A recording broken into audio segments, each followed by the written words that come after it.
Hold up, I ain't trying to stump, man, but the Yeezys jumped over the jump, man. I be in and out of arenas like I'm Scottie Pippen. Left my elbow in the pot, a la Vince Carter. Bitch, you weren't with me shooting in the gym? James Harden with the range on me, nigga, way back. Coach, they won't knock me off my pivot, get it. Been flowing stupid since Vince Carter was on some through the legs arm and a hoop shit. And you can live through anything if magic made it. Ladies and gentlemen, if you don't know, now you do. Yes, sir. We are back. Round of applause for yourselves. This is your guy, Marcellus Ease, and we got quite a few things on the docket for today. The Cavs got a lot of big off-season moves they got to make in regards to managing the musical chairs between extending Donovan Mitchell or trading Darius Garland, and even figuring out if Evan Mobley going into the future will be a great fit. But overall, the Cavs are struggling with their four best players working in unison. And also we'll hear from an insider in LeBron James's camp on why he never joined the dunk contest, which really changed the culture of the NBA in the years after. Players like Zion Williams, Ja Morant in their younger years have all skipped the dunk contest. And the culture going forward is slated to be the same unless a megastar comes up to the forefront and turns the culture back around, where stars show up and put pride back into that contest.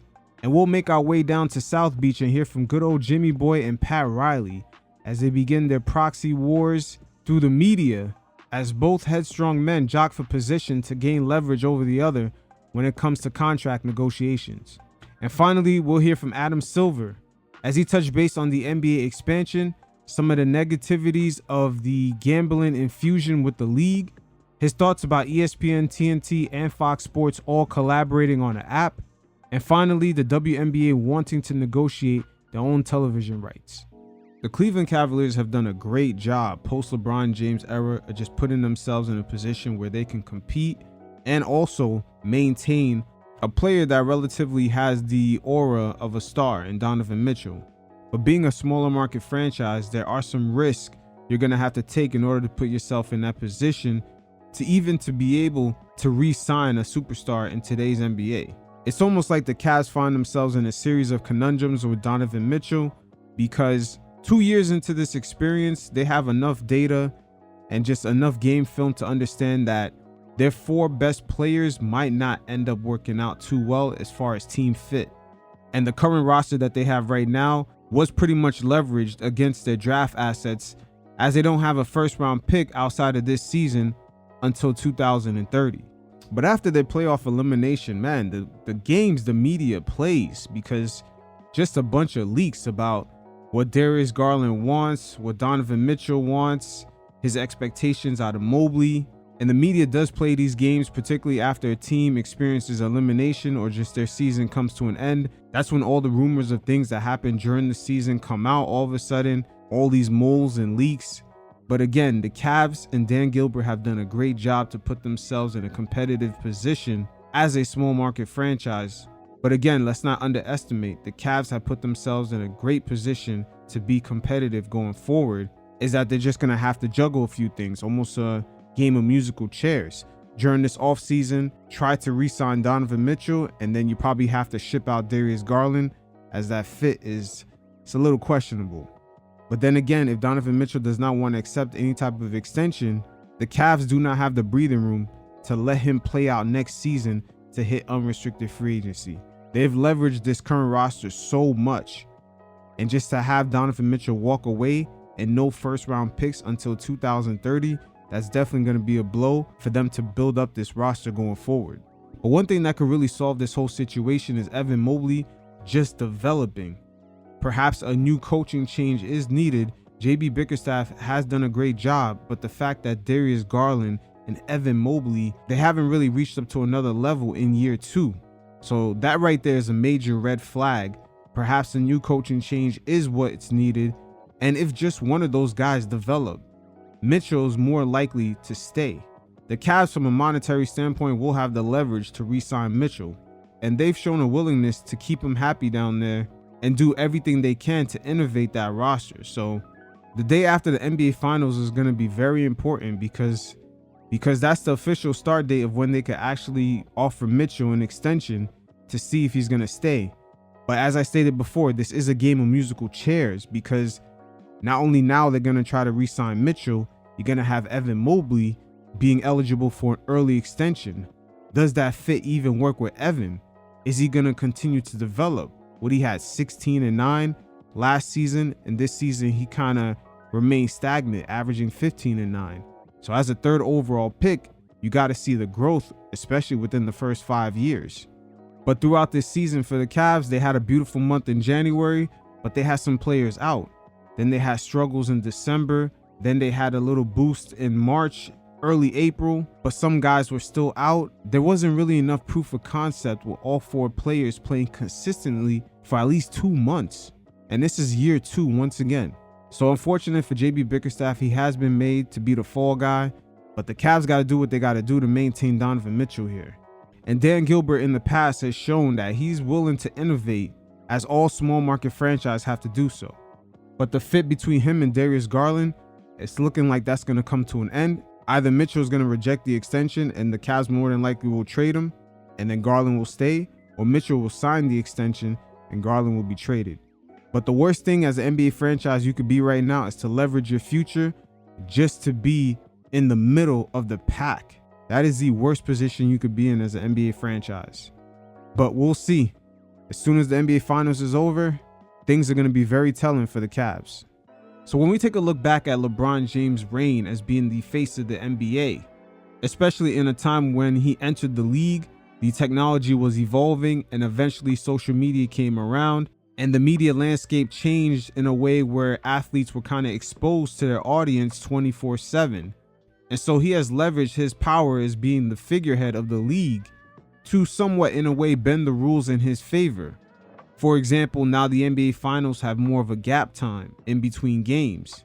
And that's because when he was battling the Warriors in 2015, especially with the Cavs dealing with all their injuries, there wasn't enough rest time in between games. And so we've seen it play out in the 2016 Finals where there were more rest time in between games, which made it slightly more convenient for the Cavs to come back from a 3-1 deficit, being the way that LeBron James plays, exuding so much energy. And the same thing would apply for the days off after the All-Star game. LeBron James being the one to make that request and helping players throughout the league get more time with their families between that break. And there is no doubt that he's been a trendsetter throughout his career, using his power to overall make the league a little bit more comfortable for the players, having catered food ready for players after the games, whether they're the visiting team or the home team. He's really that guy to set that trend. And the players do follow suit to what he does. As we see with his media venture out in LA, now a lot of the players, even while they're in their careers, are venturing out to be more prepared for life after basketball. And also we could take a look at LeBron James in his NBA free agency, him leaving Cleveland for the first time and deciding his own future to take his talents to Miami, which caused a trickle effect as other stars years after continue to follow the same trend. But for the most part, the trends LeBron James have set have been positive. But there are a few knocks on him. The joining of super teams in their prime. LeBron James is not really the originator of the super team, but the super team, while all 3 players are in their prime, that's something that LeBron James had started. And also a long-time NBA tradition that has been broken because of LeBron James is the NBA dunk contest. The former figureheads of the NBA have always participated in this contest, from Michael Jordan to Kobe Bryant to Vince Carter. They've always been following this tradition, and LeBron James had broke it.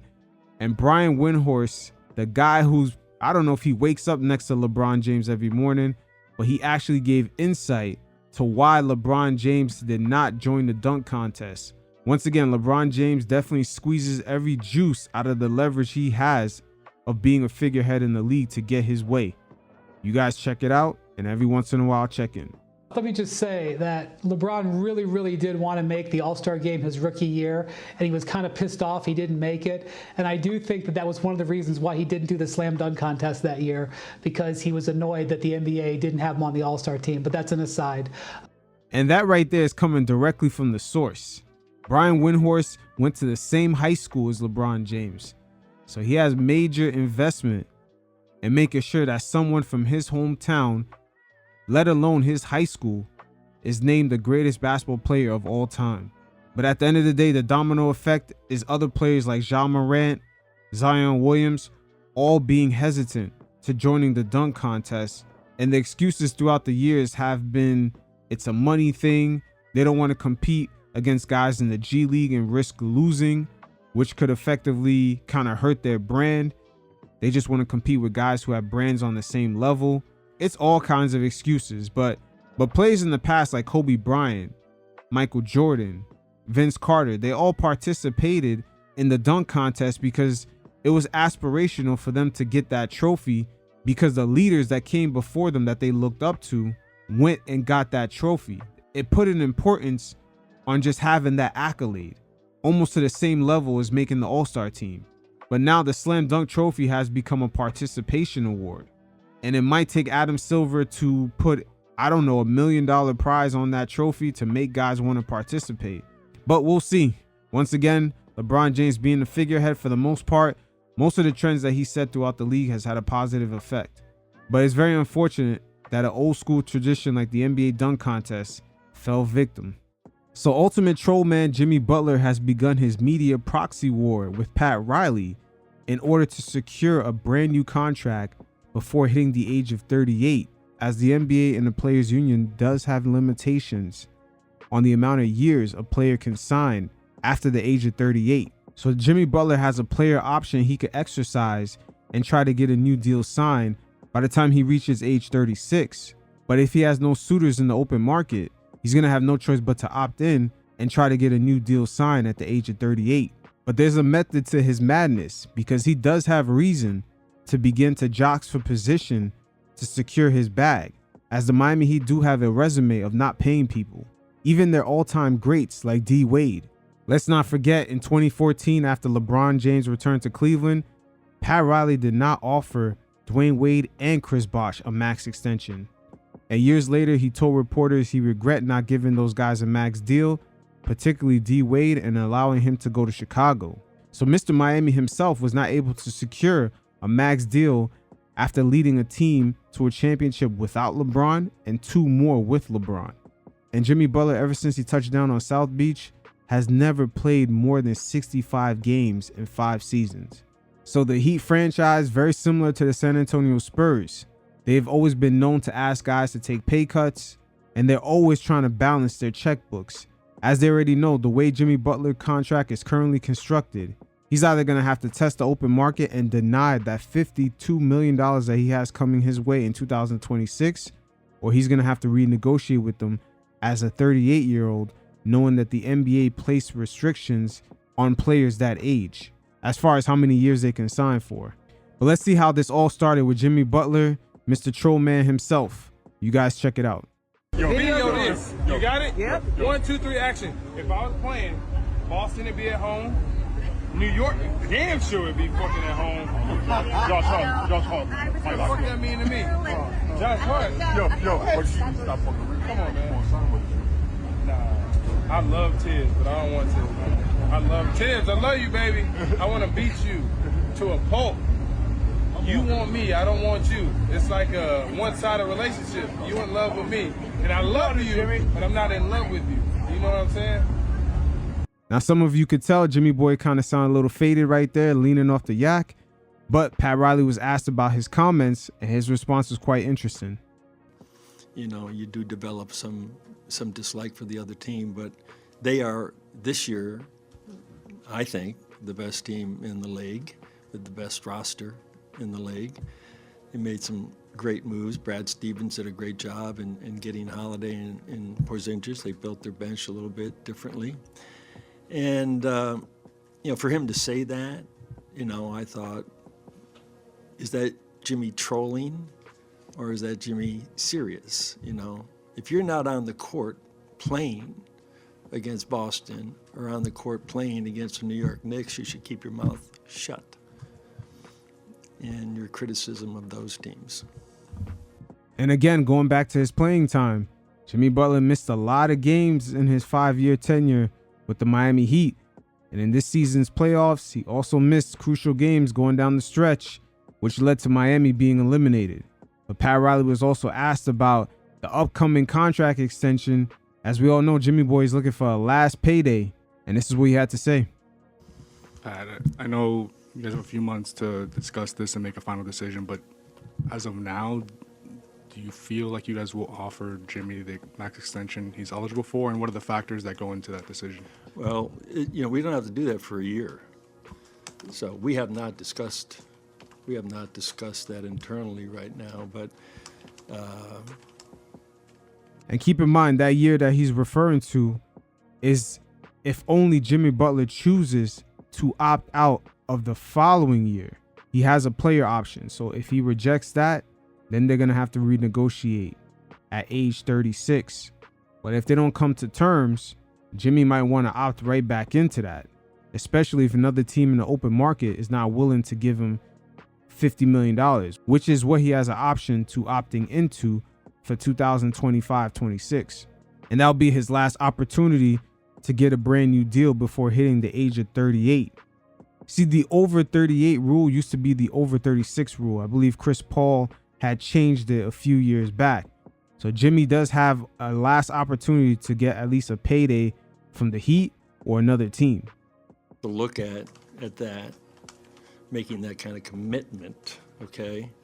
And when do we do it? I mean, we don't have to do it until 25, actually, but we'll see. We haven't made a decision on it, and we really haven't really in earnest discussed it. So we'll just see what happens, Anthony. With Jimmy's extension window opening July 7th, though, he can request an extension starting on that date.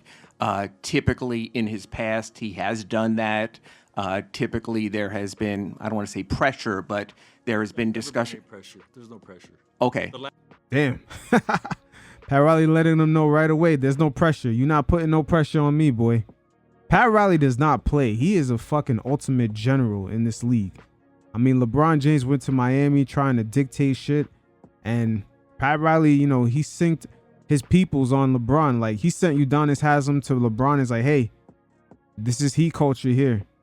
Your friends, they don't come into this locker room. Rich Paul and others, not allowed in here. There's a certain way we do things in Miami, and there's a certain chain of command down here. Pat Riley does not play that game. You are not going to put him in a position where he's acting in a way of scarcity. It's not happening. Last extension was, we gave it to him. So when Jimmy approaches July 7th for an extension, what will the Miami Heat's response be at that date that his extension window opens? Well, I mean, if he requests, we can either accept or we can say we're going to think about it, or we have not made a decision on it. I think you can make too much out of this. He's still got 2 years left on a contract. Theoretically, he's got a player op. But that's something that we have to give some real thought to based on a lot of factors. I don't want to go through the litany of factors right now because they all... We all know one of the factors, how many games played that Jimmy is actually in. I mean, to be in Miami for 5 years and never pass 65 games. Wow. We're not even adding the playoff games missed. Blow up into different hypotheticals, but yeah, that's a big decision on our part to commit, you know, that kind of those kinds of resources, unless you have somebody who's really going to be there, you know, available every single night. So just looking at the Heat historically, if they didn't offer D Wade a contract after LeBron James had left, Wade helped them win 3 championships. He took a pay cut when LeBron James came through. And we all know he's one of the guys that kind of helped orchestrate that recruitment of LeBron to come to Miami to add to the accolades of that franchise. So they rejected giving that guy a max deal. And D Wade was still at a better prime age than where Jimmy Butler is at today. But the finances of the league is at a different point today, and teams are going to have to spend. They're going to have to manage their risk, make good assessments on it, and they're going to have to take a risk at some point. But maybe the Heat are not willing to take a risk on Jimmy Butler, but his injury history in the last 5 years with them. So we'll see. So Adam Silver at his Board of Governors meeting held a press conference in which he was asked a bevy of questions. And keep in mind, for the league right now, this is a very crucial time.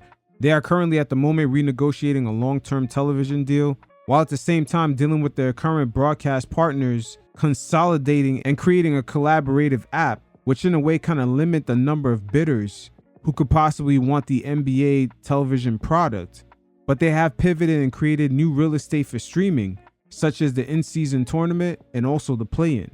And even with all that in mind, a seed that's been planted in the past and is finally starting to grow and show its potential is the WNBA, as it's been red hot the past few years with fan attendance and engagement, and now they're ushering brand new transcendent stars like Caitlin Clark and Angel Reese into the fold.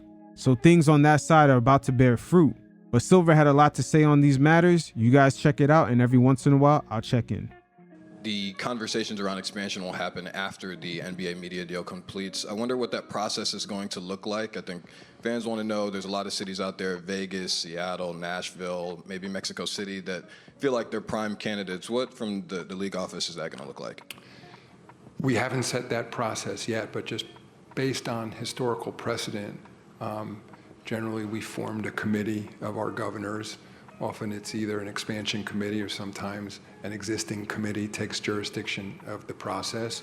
But one of our goals is to be very clear and transparent, because we've received inquiries from many different potential buyers in many different cities. And I just want to make sure everyone feels fairly treated here. And it's why I've gone out of my way when I'm asked to say, this is only on one track. There aren't private conversations happening right now. No one has an inside track to getting a deal done. That at the time we will, with our committee, look at the cities that are interested, talk to the groups that are interested, and then go from there. But we've really drawn a bright line here to say to potential interested parties, thank you, but we're not ready to start that process yet. As you said in your question, we do think it's important that we finish this set of media deals, in part so that any possible potential buyer, and we understand what the economics are, so nobody's guessing as to what and media is our most important form of revenue, so then that will be known as we're assessing what the value is of a potential expansion team. So once they get the brand new TV deals done, if they decide to have two brand new franchises enter in, those owners will have to make up the difference in them splitting the pie up 32 ways. And as far as Mexico City, that would be a good thing for the league, but at the same time, the governments in Mexico are not in full control of the country when dealing with those cartels, but they do have the population. And as far as travel, that's going to be important. The airport, do they have access to international travel, which I'm sure they do? That's going to be a major thing for a lot of these cities, because now the NBA is globalized. In the past few seasons, we've seen fans hold up signs throughout various arenas in the United States that they've traveled for over 60,000 miles to come to see a lot of these players. So the audience now is becoming way more globalized, and it's almost become a pilgrimage for a lot of the global audience to take the trips to Indianapolis, Oklahoma City, LA, New York, Miami to come see their favorite players. And make no mistake about it, the global audience does not necessarily care about Oklahoma City or Indiana being a small market place. They're specifically coming to see the stars. I'm always surprised in any individual circumstance. If you look at the history of sports betting, prior to the mass legalization, it was always legal in Las Vegas, but the mass legalization of it in the United States, there have been incidents. We've had incidents, obviously, with an official. I mean, this is not new, that there's unsavory behavior, even illegal behavior around sports betting. I guess my point is that to the extent it's going to exist, that if you have a regulated environment, that you're going to have a better chance of detecting it than you would if all the bets were placed illegally. And as to your question about the consequences, I have enormous range of discipline available to me, but it's cardinal sin, that what he's accused of in the NBA, and the ultimate extreme option I have is, to ban him from the game. I mean, that's the level of authority I have here, because there's nothing more serious, I think, around this league when it comes to, gambling and betting on our games, and that is a direct player involvement. And so investigation is ongoing, but, the consequences could be very severe. And this will be a conundrum the league will continue to face, because at the end of the day, they're trying to corporatize a marketplace that's not really corporate at all. The gambling ecosystem has an aspect of the underworld within it, very similar to the strip club. It's going to have an aspect to maybe dope boys coming in there, or pimps, or prostitution. The underworld surrounds that environment, and it's very similar to gambling. There's addiction, there's alcoholics, there's drug abuse, there's organized crime, and that organized crime could even reach to a point where a player may get kidnapped, or his family gets threatened and he has no choice but to help someone out with their parlays. So the league is definitely in a balancing act, trying to kind of corporatize and reap the benefits of an underworld, I should say. It's very hard to corporatize certain marketplaces, and we kind of see it play out in the hip-hop sphere. As far as Drake, the fact that hip-hop has had a #1 artist for over 15 years is very inorganic to that culture. And with Kendrick Lamar going back and forth with Drake, you see the whiplash effect. There's a large portion of that hip-hop culture, in a way, kind of resents Drake for that inorganic kind of corporatized image that he's done to that culture. So again, the NBA and their sponsors are really trying to corporatize the gambling aspect, when even the casinos out in Las Vegas, they have connections to the underworld. They have certain insight. They may have to make cash payments to certain people to prevent certain things from happening. So they have direct ties to all these things, but it's not buttoned up to the way in which it could be presented on television, like the NBA.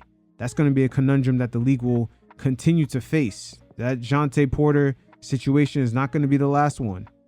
I was just going to ask really quickly. I believe you told the Pat McAfee show that you had no idea about Spulu, the product from Fox, ESPN, and Warner Bros. Discovery when it was announced. I wonder what your thoughts are on it now and how that affects media negotiations. Yeah, all I said on Pat McAfee show is that I had no prior knowledge before it was announced, and we were informed by our partners then. And I know now, that they've moved forward. They've in the process of hiring a management team. So other than that, I don't know too much more about it. That's a good fucking question by that reporter, man. I'm not going to lie. He's been on point. And Silver even now is still stating that he was not aware upon the announcement, which is very strange, because the NBA, while that announcement was made, was in negotiations with TNT and ESPN. So why would they not tell them that, hey, we're all linking up to make one app? Because any other partner would instantly think that this is collusion. The next time the NBA will be up for their television rights, Discovery, TNT, and ESPN are all basically in one app. So they don't need to outbid each other. So this would be a big fucking deal. And this is probably why we're hearing now that there's rumors of TNT not necessarily in position to match. It's not really going to affect their bottom line as much if they already have an option for their customers to have ESPN and Fox Sports. I know there have been talks about splitting the WNBA rights away from the NBA's in this round of negotiations. Has a decision been made on that? And if not, what are the factors that lead to that decision, whether it's reading the market or their choice or your choice? How does that decision get made? Well, so ultimately it's a collective choice here between the NBA and the WNBA. And now, if you look at how those rights are distributed, we share a partner, of course, in the Disney company, but then there are some partners of the WNBA that are independent of the NBA. So I think what's going to happen is we're setting out in these discussions, discussing both NBA and WNBA. I mean, there's no doubt, I think, especially over enormous interest, most recently around women's college basketball and the growth in the WNBA over the last few years, that the interest is heightened from where it used to be. So that's wonderful to see. In the first instance, I think it's in the league's interest, to the extent we can do integrated deals and the NBA promotes into the WNBA season, the WNBA promotes into the NBA, and we can all talk about basketball. I think that's a positive thing. On the other hand, there may be unique channels for the WNBA that make particular sense. There's women's sports networks, other things that may bring particular attention, which could be complementary to the coverage that they would get through a traditional media partner that the NBA would be part of. And also it's a function to that earlier question of the marketplace as well. I mean, my sense is that, just as a reminder, the NBA represents roughly 260 nights a year of programming. WNBA currently is about 60 nights. That could grow over time. And to the extent we can present ourselves as a year-round basketball product, that becomes increasingly important, I think, particularly to streaming platforms that are dealing with, potential churn.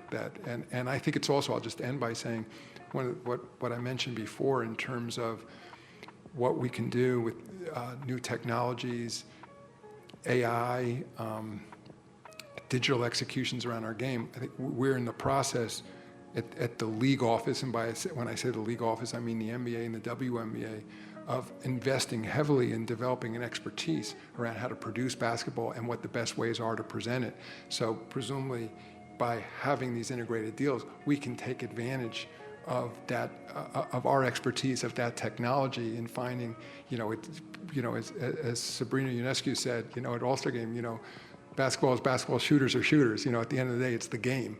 And to the extent that we come up with ways that to better present the game, to do a better job engaging fans with an understanding of the game and what makes this player unique and what defense is really being played, and when people can go beyond, as sometimes happens with the commentators that make it clear it's much more than effort. It's like, why is this player being shut down? What is this offense? Presented in a way that makes it even that much more enticing to fans. There's real opportunities to scale there when you put the NBA and WNBA together. And that was well put together by Adam Silver, mentioning the inventory for the WNBA. They have room to grow. They're only on for 60 nights. And I know a couple executives from the WNBA said that they were thinking about negotiating on their own terms, but sometimes, like a young child, even though they're able to walk and talk, they still need a mother's nurturing until they're fully ready to be on their own and grow properly. And the WNBA is like that. They still need the marketing dollars of the NBA, some of the expertise from all the proof of concepts as far as marketing, how to maximize stadium revenue, all these things. The NBA has over 40 to 50 to 60 years. Well, they have over 75 years of this type of data, this proof of concept. They could pass all these things on to the WNBA. And also they have an excess of cash. They could continue to use some of that to promote the WNBA, to put it in a position where they could be on for more than just 60 nights. There's still room to grow. It's not just about the next TV deal. It's about the next one. You got to be in position to continuously grow, add new inventory to streaming. We've seen Adam Silver just mention that, how a lot of stuff on streaming will eventually fall off, and the WNBA only having 60 nights should increase in every TV deal, thus increasing their revenue. So the optics were nice when some of the WNBA executives were saying, hey, we should negotiate our own television deal. But at the end of the day, nothing beats years of expertise and data and just spreadsheets that show proof of concept. This type of expertise, you would have to live as long as the NBA has existed, in bad times, good times, and times of growth, to have all this data and just proof of concept. So Adam Silver in that soliloquy put everything into proper perspective, and he's done a great job so far as commissioner in the NBA. A lot of fucking changes, man. The landscape is just, it's crazy ever since he took over, and he's adjusted well. And he's done a good job. But you guys definitely hit up the mailbag in the description below. Hit me up with your questions and I'll feature it on the show. And until next time, you fellas stay safe. Peace.